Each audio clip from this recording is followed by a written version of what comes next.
They say words can cut deeper than a knife, but nothing prepared me for what came out of my son's mouth that night. I was standing in his bedroom doorway, watching him hunch over his laptop, headphones hanging around his neck, blue light reflecting off his face. Jason had always been that kid who wanted to conquer the world. Ambitious, hungry, stubborn. At 25, he had finally landed what he thought was his dream job at a rising tech firm.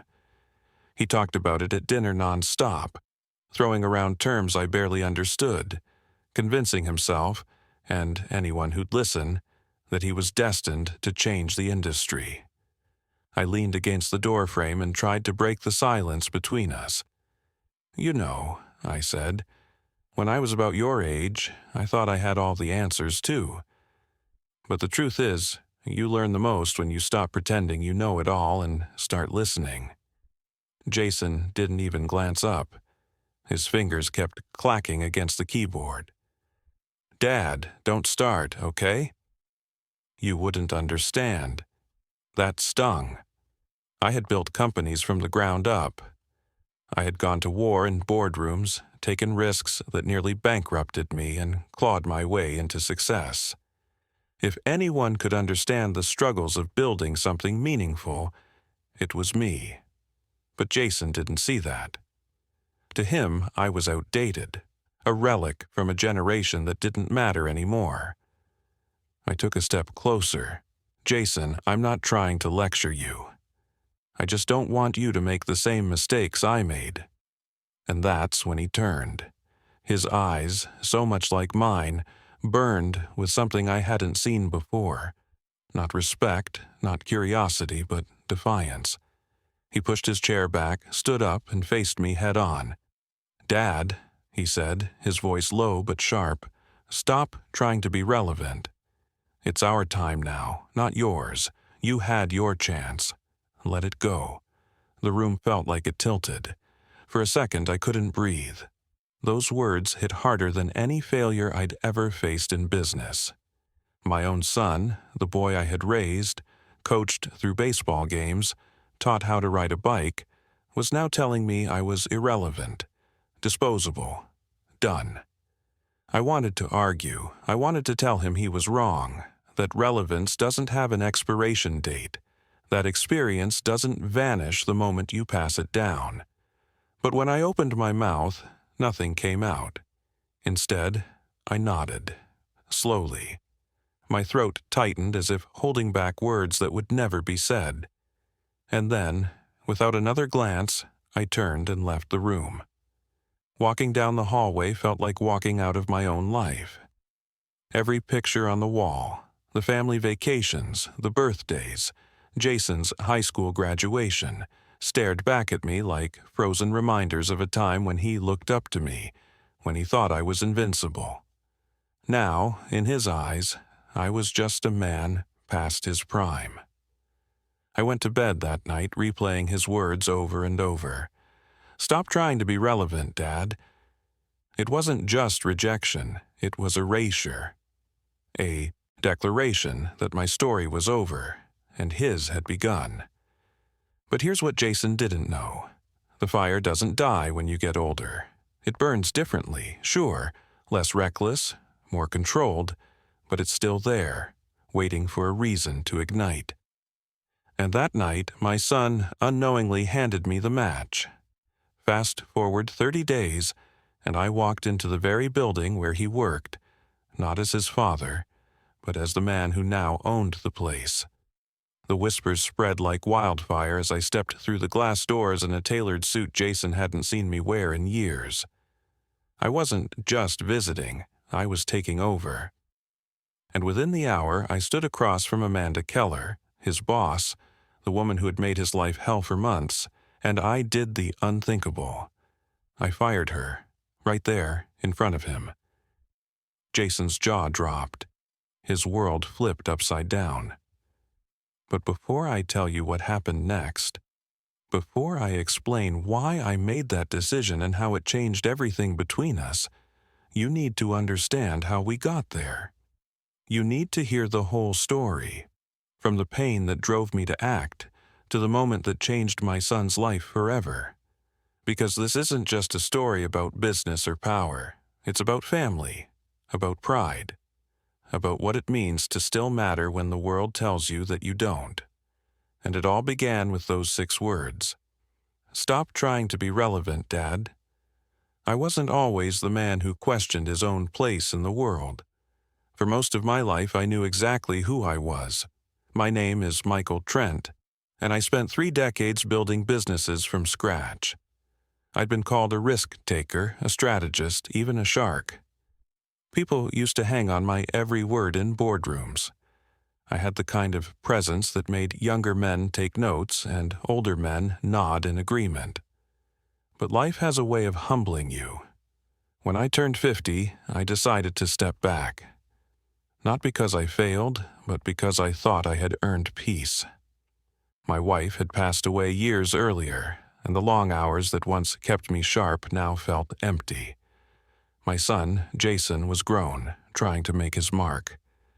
I convinced myself that it was his time now, that the best thing I could do was step aside, cheer him on, and let him create his own legacy. At first, it was good.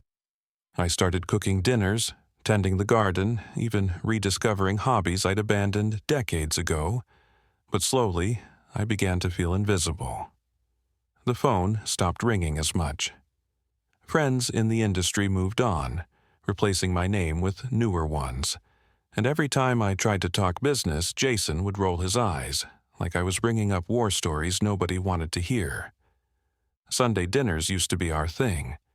We'd sit at the table, just the 2 of us, since it had been that way after my wife passed. Jason would crack jokes, talk about sports, ask me about my early days in business. Those were the moments I cherished most. The nights when it felt like he still needed me. But then he started working at the tech company and everything changed. Jason became consumed. His eyes lit up when he spoke about software updates and market trends. He talked about his boss, Amanda Keller, like she was the gatekeeper of his future. He admired her at first, said she was brilliant and ruthless, the kind of person who knew how to win. But even as he praised her, I noticed the shift. The spark in his voice wasn't excitement, it was pressure. At dinner, he stopped laughing at my stories. He stopped asking me questions. Instead, he'd lecture me about how business works now, as if the decades I'd spent building companies had been some kind of fluke. One night, I tried to break through. I asked him how things were really going at work. He clenched his jaw, forced a smile, and said, "Fine." But I knew better. A father knows when his son is lying.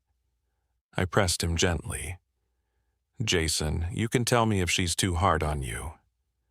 I've seen bosses like that. They pretend to push you toward greatness, but really they're just draining the life out of you." That's when he snapped. He put his fork down, leaned back in his chair, and said, "Dad, stop. Just stop. This isn't your world anymore. You don't get it. Amanda's tough, but that's what it takes. You wouldn't understand. Stop trying to be relevant. It's our time now." The words landed like a punch to the chest. I didn't argue, I didn't raise my voice. I just sat there, staring at the boy I had raised, wondering when he stopped seeing me as a man worth listening to. Later that night, lying in bed, I stared at the ceiling and asked myself questions I never thought I'd ask. Was he right? Was I outdated? Had I become irrelevant in my own son's eyes? But here's the thing. Jason didn't see the whole picture. He didn't know what Amanda was really doing to him. He didn't know that the same manipulative game she played on him I'd seen 100 times before in my career. What Jason thought was mentorship was exploitation. What he called tough love was humiliation. And I could see little by little she was breaking him down. That's what set the stage. Not just a generational clash between father and son, but a deeper war, between a man who thought he had nothing left to prove and a woman who was slowly destroying the future of the boy he loved more than anything. And while Jason thought I was stepping aside, quietly fading into the background, I was watching. I was waiting. And I was starting to realize that my story wasn't over. Not yet. The first time I heard Amanda Keller's name, Jason said it with awe. "She's brilliant, Dad." Cold, but brilliant. She knows how to win, she runs the room like she owns it, and when she talks, everyone listens. I recognized the tone. I'd used it myself at his age, talking about powerful people I admired. People I thought could change my life if I impressed them. What Jason didn't realize was that admiration has a dark, twin dependence, and Amanda thrived on it. At first, it was little things. Jason would come home late, too tired to eat, muttering about impossible deadlines. He'd defend her, saying, "She's just pushing me because she sees my potential." But the exhaustion on his face told another story. One night, he sat at the kitchen table with his head in his hands. His laptop screen glowed with an unfinished presentation. I poured him some coffee and slid it across the table. "Rough day?" I asked. He laughed bitterly. "Rough month." Amanda tore me apart in front of the entire team, said my idea was half-baked, that I embarrassed her by bringing it up in the first place. Did she give you a reason? No, just humiliation. Then she presented her own idea, except it was mine. Word for word. And everyone clapped. My fists clenched under the table. I knew this type. Amanda wasn't pushing him, she was feeding on him. People like her built empires out of stolen bricks, using the ambition of the young as fuel. "Jason," I said carefully, "that's not mentorship. That's exploitation." He shook his head, defensive as ever. "You don't get it. This is how the industry works now. If I can't survive Amanda, I don't belong here." The conflict wasn't just Amanda versus Jason. It was me versus the wall of pride Jason had built between us. He wanted so badly to believe he could endure it on his own, to prove to me, and maybe to himself, that he was strong enough. But the cracks were showing. Weeks passed, and Jason grew thinner, quieter. The light in his eyes dimmed. He skipped Sunday dinners, claiming he was too busy, but I knew it wasn't just the workload. It was shame. He didn't want me to see him unraveling. One evening, I drove past his office building on my way home from a meeting. Through the glass walls, I saw Amanda standing over him as he sat at his desk. She wasn't just giving instructions. She was towering, pointing, berating him like he was a child. Jason nodded silently, shoulders hunched. When she walked away, I caught the look on his face, defeated, humiliated, but too proud to walk out. That image seared itself into my mind. My son, the boy who once believed he could conquer anything, was being broken piece by piece. I couldn't let it stand. The tension in our home grew thicker with every passing day. I tried to talk to him, but he shut me out. "Dad, please. I've got this." His words said confidence, but his eyes whispered desperation. One night, I overheard him on the phone in his room. Amanda's voice carried through the speaker, sharp and cruel. "You think this is good work? You're a liability, Jason. If you can't meet my standards, I'll find someone who can." Silence. Then Jason's trembling voice. "I'll fix it." I promise my heart sank. He wasn't learning resilience. He was being conditioned to believe he was worthless. And yet he clung to her approval, as if surviving Amanda's abuse was proof of his worth. That was the conflict tearing me apart. Do I step in and risk destroying what little trust he had left in me? Or do I stay silent and watch him drown in a toxic sea he called opportunity? I thought about my late wife, how fiercely she had protected Jason when he was a child. She would never have allowed this. Her voice echoed in my head. Don't let him fight this alone. That's when I knew I couldn't stand by anymore. Amanda wasn't just a tough boss, she was a predator. And if Jason couldn't see it yet, then it was up to me to fight for him, whether he wanted me to or not. The rising tension wasn't just in Jason's office. It was in my home, in my heart. In every sleepless night I lay awake, imagining my son crumbling under Amanda's thumb. And one thing became clear. This wasn't only Jason's battle, it was mine. The night I overheard Amanda threatening Jason on the phone, something inside me shifted. Up until then, I'd tried to convince myself that this was his fight, that as a father, my role was to support him from the sidelines, let him find his own strength. But hearing my son beg for another chance, hearing the tremor in his voice, tore through me. He wasn't learning resilience, he was being broken. And I knew then, if I stayed on the sidelines, I would lose him. Not just his confidence, not just his future, but the very essence of who he was. That was the moment I decided I couldn't just be his father. I had to become the man I once was, the man who built companies, took risks, and outmaneuvered people like Amanda for breakfast. But this time, it wasn't about profit or reputation. It was about reclaiming my son's dignity. I started small, late nights at my desk, scouring financial reports and industry news. I learned everything I could about Jason's company, its revenue streams, investors, growth projections, and most importantly, its weaknesses. What I discovered was almost poetic. The company wasn't as strong as it pretended to be. On the surface, they flaunted success, but behind closed doors, they were bleeding cash. Their leadership team was desperate, clinging to reputation while cracks spread through the foundation. And Amanda, she was more than a boss. She was a shareholder, a voice on the leadership board, and she thrived on controlling people beneath her to maintain her own fragile power. That gave me the leverage I needed. For weeks, I called old contacts, the kind of people who still picked up the phone when I reached out, even after I'd stepped away from the game. Some owed me favors, others respected me enough to listen.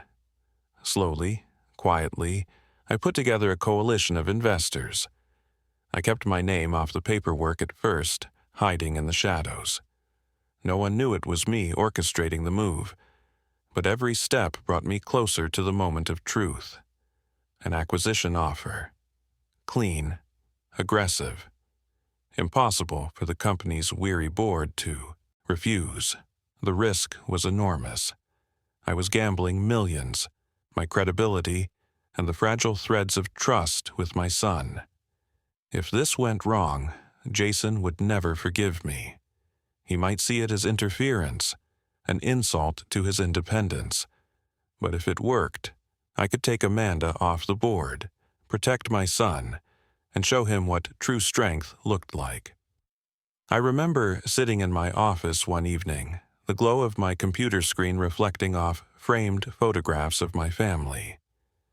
Jason's high school graduation photo stared back at me. He had been smiling so wide that day, clutching his diploma like it was a golden ticket to the world. I could almost hear his voice. "I'm going to make you proud, Dad." And I whispered back to that picture, "You already did. But now it's my turn to protect you."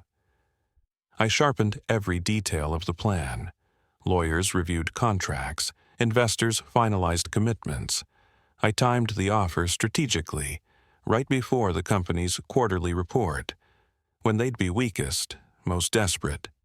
By day, I was still Dad, pretending to listen at dinners, nodding when Jason ranted about Amanda, hiding my fury. By night, I became the man he thought had grown irrelevant, moving pieces on a chessboard he didn't even know existed. But the fear was always there. What if Jason hated me for stepping in? What if he saw this as proof that I didn't believe in him? I wrestled with it every night. Sometimes I almost convinced myself to stop, to let him stand or fall on his own. But then I'd hear Amanda's voice in my memory, sharp, demeaning, poisonous, and I knew I couldn't back down. Because this wasn't just business, it was personal. And not just for Jason, for me too. I needed him to understand that relevance isn't about trends or titles. It's about love, about stepping in when no one else will. Finally, the papers were signed. The deal was sealed. Overnight, I went from retired businessman to majority owner of the company where my son worked, and the man who now had the power to remove Amanda Keller. I stood in front of the mirror the morning of the reveal, adjusting a suit I hadn't worn in years. My reflection looked older, sure. Lines on my face, gray in my hair. But beneath it the fire was still there. The man my son thought was finished was about to walk back into the arena, and I knew the moment I stepped through those glass doors, nothing would ever be the same. The morning of the reveal felt like stepping into battle.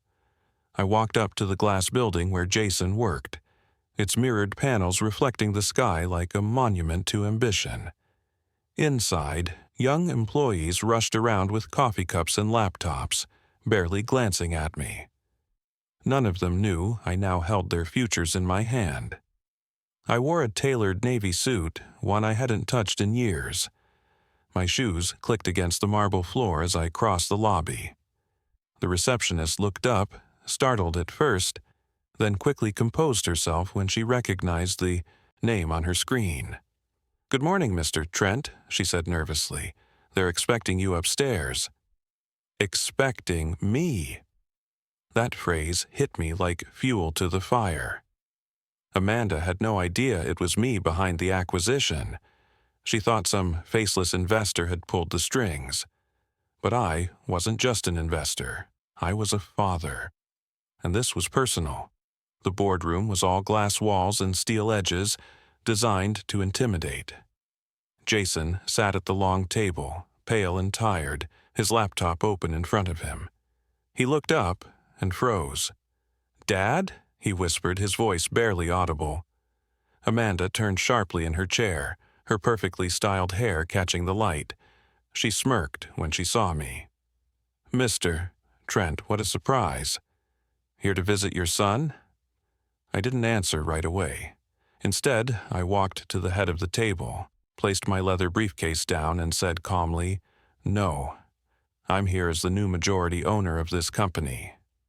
The room went dead silent. Jason's eyes widened, his mouth opening and closing like he couldn't form words. Amanda's smirk faltered, then snapped back as she tried to laugh it off. "You must be mistaken. We finalized the deal just yesterday." "That's correct," I said, sliding the papers across the table. The deal was finalized. By me, Amanda's face drained of color.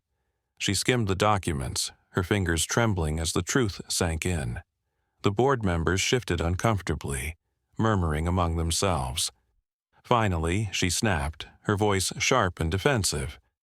"This is absurd. You can't just waltz in here and—" I cut her off. "Amanda Keller, effective immediately, you're terminated." The words hung in the air like a thunderclap. Amanda shot to her feet, her chair scraping against the floor.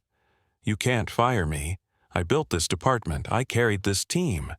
I leaned forward, my voice calm but firm, each word deliberate.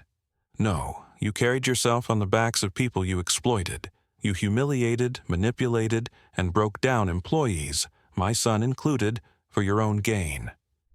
That ends today. I turned my gaze to Jason. He looked as if the ground had vanished beneath him. Shock, confusion, and something else, relief, flickered across his face. "Dad," he finally said, his voice trembling. "You bought the company?" I nodded once. "I told you I wasn't trying to be relevant, Jason. I was trying to protect you." Amanda's voice cracked with fury. This is nepotism, favoritism. You're destroying years of work just to play hero." I didn't look at her. My eyes stayed locked on Jason's. "No, this isn't about favoritism. This is about respect. And no one disrespects my family's security had already been alerted." 2 guards stepped into the room. Amanda sputtered, shouting about lawsuits, about her rights, but her voice grew smaller with every step they forced her toward the door. Her last words echoed as she was dragged out. "You'll regret this. Trent, you'll regret all of this." But I didn't, not for a second. When the door shut behind her, the room was silent. Every pair of eyes was on me, but I didn't care about the board, the employees, or the investors. The only eyes that mattered were Jason's. He sat there frozen, his hands gripping the edge of the table. Finally, he stood, his voice breaking. "Why? Why would you do this?" I stepped closer, my voice softening. "Because you're my son. And no matter how old you get, no matter what you think of me, my job isn't to fade into the background. My job is to protect you."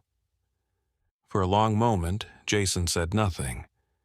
Then his shoulders sagged, and his eyes filled with something I hadn't seen in years, respect. He swallowed hard. "I thought you didn't believe in me. I thought you were just trying to prove you still mattered." I shook my head. "Jason, you'll always matter more than relevance, more than business, more than anything. I don't need to prove myself. I just needed to remind you that you're not alone." His jaw tightened, his eyes glistening. For once, he didn't argue, he just nodded, slowly, like a weight had been lifted off his shoulders. That was the climax, the moment everything changed. Amanda was gone, Jason was free, and I had proven something more powerful than relevance, the unshakable bond between a father and his son. After Amanda was escorted out of that boardroom, the air felt different, heavy, almost electric. Some of the board members shuffled papers, pretending to be busy, while others exchanged nervous glances. But all I could see was Jason. He stood there staring at me as if I were a stranger who had just turned his entire world upside down. And in a way, I had. We walked out of the boardroom together, neither of us saying a word. The silence between us was louder than any argument we'd ever had. In the hallway, Jason finally stopped, his voice quiet, almost broken. "Dad, you fired my boss. You bought my company. Do you realize what you've just done to me?" His eyes weren't angry, not exactly. They were conflicted, torn between gratitude and humiliation. I could feel the battle inside him, wanting to be thankful, but too proud to admit it. I took a breath. Yes, I know exactly what I've done. I've done what I've always done, Jason. I've protected you. Even when you thought you didn't need me. He looked down at the floor, shaking his head. "You don't get it." I wanted to prove myself, to stand on my own. "I know," I said softly, "and you will. But proving yourself doesn't mean letting someone break you. It doesn't mean sacrificing your dignity just to survive. You don't prove strength by enduring abuse. You prove it by refusing to accept it." For the first time in months, he didn't argue. His defenses cracked just a little. That evening, we drove home together. The car was quiet at first. I let him sit with his thoughts. Outside, the window, the city passed by. People rushing, horns blaring, life moving on as if nothing extraordinary had just happened. But for us, everything had changed. Halfway home, Jason finally spoke. "I thought you were trying to compete with me. That you couldn't let go of being the guy in charge." I glanced at him. His face was tired, but softer now. "Jason, I don't need to compete with you. I've already lived my life, fought my battles. This wasn't about me trying to be relevant. This was about you. about making sure you still had the chance to fight your own battles without being destroyed before you even started. He was quiet again, staring out the window. Then, almost in a whisper, he said, "Thank you." It wasn't loud, it wasn't dramatic, but it was real. Over the next few weeks, things began to change between us. Jason no longer came home looking defeated. Without Amanda looming over him, he started to breathe again. He pitched new ideas, and for the first time, people actually listened. He was good, better than he realized. One night at dinner, he surprised me. He raised his glass and said, "To Dad," for showing me that relevance isn't about titles, it's about standing up for the people you love. I didn't need applause, didn't need recognition.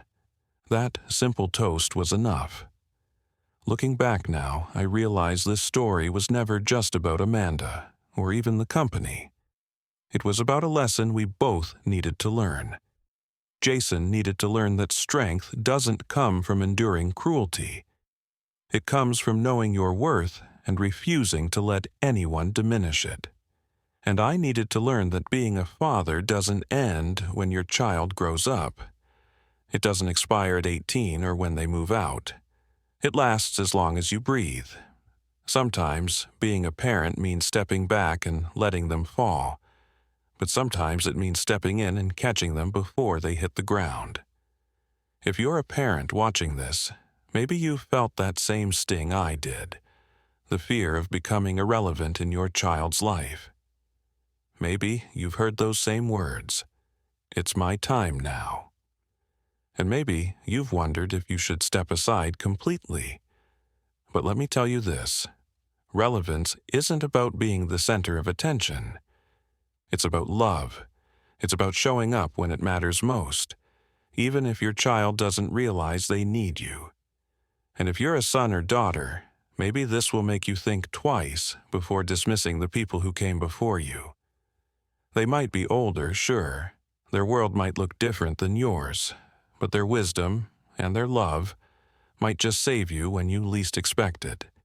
Jason and I still argue, still clash over ideas, still butt heads like fathers and sons do. But there's respect now. There's understanding. He knows I'll never try to compete with him, and I know he'll never face the world alone. In the end, this story wasn't about me proving I was relevant. It was about proving that love never becomes irrelevant. And as for Amanda, well, let's just say she became a chapter we both moved on from. Jason's thriving, and I found peace in knowing that my greatest victory wasn't in business. It was in protecting my son. So I'll leave you with this question. If it were your child, would you have stepped in, or would you have let them fight the battle alone? Because sometimes the bravest thing you can do isn't letting go. It's holding on just long enough to remind them they're never truly alone. And that's the story of how my son told me to stop trying to be relevant. How I walked away that night feeling like my time was over, only to come back stronger, not for myself, but for him.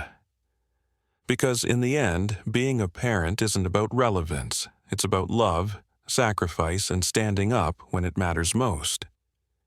If this story resonated with you, if it made you think about your own family, your own struggles, or your own journey, I'd love to hear your thoughts. Hit the like button if this story spoke to you. Share it with someone who might need a reminder that family always comes first. Drop a comment below and tell me, would you have done the same for your child, or let them face it alone? I want to hear your perspective.